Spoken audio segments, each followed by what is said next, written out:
Hi, my name is Matt. Welcome to Unbearable 73.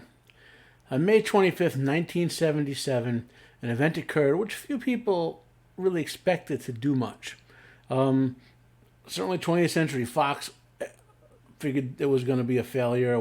They were going to lose money on it. The majority of people in the public saw a science fiction movie being advertised, and there wasn't a lot of buzz about it.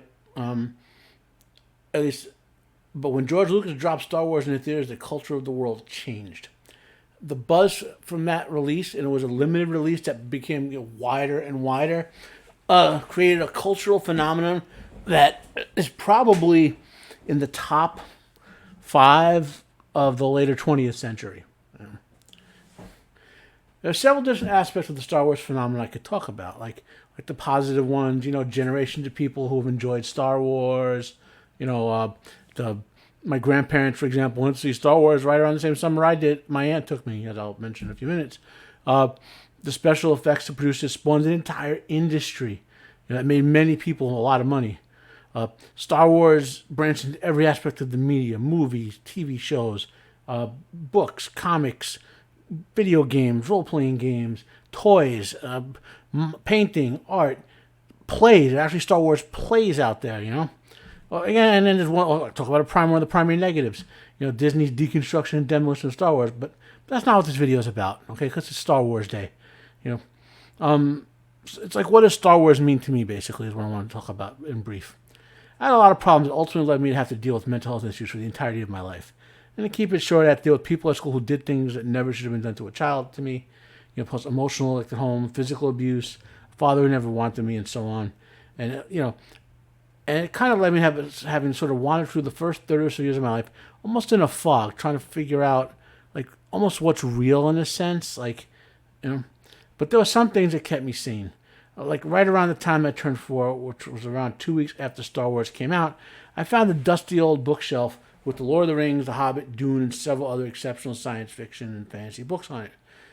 My grandmother got me into all sorts of genre stuff as well, and she showed me the remains of her comic book collection. I think like 30 of them. I remember Thor Annual 10 or something like that, which was one of my all-time favorite Thor issues where he battles the Demigorge. Plus, she got me into watching all sorts of like horror and sci-fi movies and things like that. And then that summer, sometime that summer, my aunt and our friend Janice took me to see Star Wars.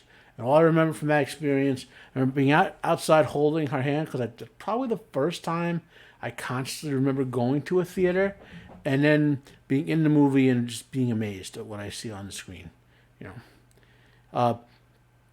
And I remember that was the second one. We were going to go earlier than that. I think it was going to be my uncle, our brother, my aunt, and one of their friends taking me to see it, but that got canceled because of something. I don't remember what. I was upset. I remember that.